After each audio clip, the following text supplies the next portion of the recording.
کیا آپ جانتے ہیں کہ عراق میں پیدا ہونے والے صلاح الدین ایوبی نے ہی بیت المقدس کو فتح کیا تھا؟ صلاح الدین ایوبی نے ہی دنیا کی سب سے آدھنک سلطنت کی بنیاد رکھی تھی۔ ان کے ذریعے استھاپت کی گئی ایوبی سلطنت نے 100 سالوں تک آدھی دنیا پر راج کیا۔ اس سلطنت کی سرحدیں مصر سے لے کر سیریا، ترکی، یمن، حجاز اور افریقہ تک پھیلی ہوئی تھی۔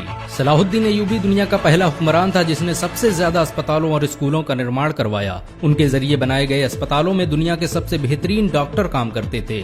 آپ کو یہ جان کر شاید حیرانی ہو کہ دنیا کا پہلا شکشا بجٹ صلاح الدین ایوبی نے ہی پیش کیا تھا۔ انہوں نے چھاتروں کے رہنے کے لیے ہاسٹل اور کینٹین بنانے کی جس پرمپرا کی شروعات کی اسے آج پوری دنیا میں استعمال کیا جاتا ہے۔ صلاح الدین ایوبی نے کبھی جنتا کا پیسہ خود پر خرچ نہیں کیا، یہاں تک کہ انہوں نے اپنی زندگی میں کبھی ریشمی کپڑے نہیں پہنے۔ اتنی بڑی سلطنت کا مالک ہونے کے باوجود سلطان صلاح الدین ایوبی نے اپنی پوری زندگی ایک ٹینٹ میں گزار دی۔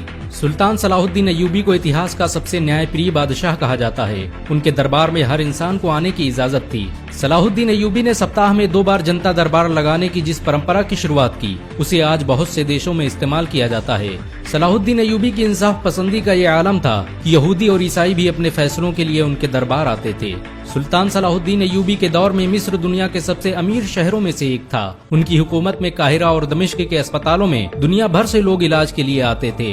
دنیا کے مشہور ویگیانک ایڈولارڈ نے سائنس کی شکشا مصر اور سیریا میں حاصل کی تھی۔ آپ کو یہ جان کر شاید حیرانی ہو کہ صلاح الدین ایوبی کے ذریعے استھاپت کی گئی سلطنت ایوبیہ میں ہی آنکھوں کے علاج پر سب سے زیادہ ریسرچ کی گئی۔ موتیا بند کا سب سے بہترین علاج مصر میں ہی کھوجا گیا تھا۔ صلاح الدین ایوبی کی سلطنت میں رہنے والے ابن البیطار نے 300 سے ادھک دواؤں کی کھوج کی۔ اس کی لکھی کتاب المغنی اور کتاب الجامی کو 17ویں صدی عیسوی تک آکسفورڈ جیسی یونیورسٹیوں میں پڑھایا جاتا رہا۔ آپ کو یہ جان کر شاید حیرانی ہو کہ صلاح الدین ایوبی مصر اور سیریا کے پہلے سلطان تھے۔ انہیں اسلام کا اگھوષت خلیفہ بھی کہا جاتا تھا۔ بہت کم لوگ جانتے ہیں کہ صلاح الدین ایوبی نے ہی بیت المقدس کو فتح کیا تھا۔ انہوں نے ہی 1187 عیسوی میں صلیبیوں کو شکست دے کر مسجد اقصی کو آزاد کروایا تھا۔ صلاح الدین ایوبی نے مسجد اقصی کو فتح کرنے کے لیے 16 جنگیں لڑی۔ وہ ہر جنگ میں ایک محراب اپنے ساتھ رکھتے تھے تاکہ جب بیت المقدس فتح ہو تو اس محراب کو اپنے ہاتھوں سے مسجد اقصی میں لگا سکیں۔ 1187 عیسوی میں جب انہوں نے بیت المقدس کو فتح کیا تو یہ محراب انہی کے ہاتھوں مسجد اقصی میں نصب کیا گیا۔ دنیا بھر کے خزانوں کے مالک اور آدھی دنیا پر حکومت کرنے والے سلطان صلاح الدین ایوبی کے پاس اتنا بھی پیسہ نہیں تھا کہ وہ زکوٰۃ ادا کر سکیں۔ وہ اپنی ساری دولت غریبوں اور مسکینوں پر خرچ کر دیتے تھے۔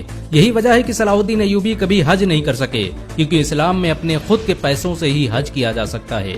صلاح الدین ایوبی نے دنیا کی سب سے خطرناک جنگیں لڑی۔ انہوں نے دنیا کی سب سے بڑی صلیبی فوج کو شکست دی۔ اس فوج کی طاقت کا اندازہ اسی بات سے لگایا جا سکتا ہے کہ اس میں دنیا بھر کے 6 لاکھ عیسائی شامل ہوئے تھے، یہاں تک کہ یہودیوں کا ایک بڑا گروہ بھی صلیبیوں کی مدد کر رہا تھا۔ صلاح الدین ایوبی شروعاتی دنوں میں نور الدین جنگی کے فوجی کمانڈر تھے، لیکن 1164 عیسوی میں جب انہوں نے مصر کو فتح کیا تو نور الدین جنگی نے انہیں مصر کا شاسک بنا دیا، اور پھر صلاح الدین ایوبی کی سلطنت کا دائرہ پھیلتا ہی چلا گیا، یہاں تک کہ سعودی عرب سے لے کر عراق، شام، سوڈان، ترکی اور افریقہ تک کا پورا علاقہ صلاح الدین ایوبی کے قبضے میں آ گیا۔ سلطان صلاح الدین ایوبی نے صلیبیوں سے لگاتار 12 سالوں تک جنگ لڑی۔ انہوں نے جنگ حطین میں اپنے 12,000 سپاہیوں کی مدد سے صلیبیوں کے 63,000 کے لشکر کو خاک میں ملا دیا۔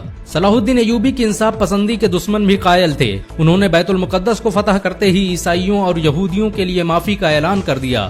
انہوں نے عیسائیوں کو نہ صرف بیت المقدس کی زیارت کی اجازت دی بلکہ ان کے لیے کھانے پینے اور رہنے تک کا انتظام کیا۔ صلاح الدین ایوبی کے اس اخلاق سے یہودی اور عیسائی اتنا پربھاوت ہوئے کہ انہوں نے اسلام قبول کر لیا۔ صلاح الدین ایوبی کے ہوتے ہوئے کسی میں مسلمانوں کی طرف آنکھ اٹھانے کی ہمت نہ تھی۔ یروشلم کے بادشاہ کے بھائی نے جب مسلم حاجیوں کے قافلوں کو لوٹا تو سلطان صلاح الدین ایوبی نے اسے سرے عام قتل کر دیا۔ صلاح الدین ایوبی کے ذریعے آزاد کروائے گئے بیت المقدس پر مسلمانوں نے 750 سال حکومت کی، لیکن 1948 میں امریکہ، برطانیہ اور فرانس نے مل کر فلسطین میں ایک یہودی دیش اسرائیل کی استھاپنا کر دی اور بیت المقدس کے آدھے حصے پر یہودیوں نے قبضہ کر لیا۔ 1967 میں ہونے والی عرب اور اسرائیل جنگ میں باقی حصہ بھی یہودیوں کے قبضے میں چلا گیا۔ بیت المقدس مسلمانوں کا قبلہ اول تھا۔ مسلمان پہلے اسی کی طرف منہ کر کے نماز پڑھتے تھے۔ حضرت محمد صلی اللہ علیہ وسلم نے یہیں سے معراج کا سفر طے کیا تھا اور مسجد اقصی میں ہی تمام نبیوں کی امامت کی تھی۔ صلاح الدین ایوبی نے اپنی پوری زندگی میدان جنگ میں گزار دی. انہوں نے 100 سے ادھک جنگیں لڑی اور زیادہ تر میں فتح حاصل کی. بہت کم لوگ جانتے ہیں کہ صلاح الدین ایوبی حافظ قرآن بھی تھے. انہوں نے ماتر 15 سال کی عمر میں ہی قرآن حفظ کر لیا تھا. صلاح الدین ایوبی عراق کے شہر تقریت میں پیدا ہوئے تھے. یہ وہی شہر تھا جہاں بعد میں صدام حسین جیسا شیر پیدا ہوا. صلاح الدین ایوبی کو اسلامی اتہاس کا ہیرو کہا جاتا ہے. مسلمان صلاح الدین ایوبی کو آج بھی عزت کی نظروں سے دیکھتے ہیں. اگر ایک مسلمان ہونے کے ناطے آپ کو گرو محسوس ہوا ہو تو اس ویڈیو کو لائک اور شیئر ضرور کریں. ایسی اور ویڈیو کو دیکھنے کے لیے ہمارے چینل کو سبسکرائب کریں.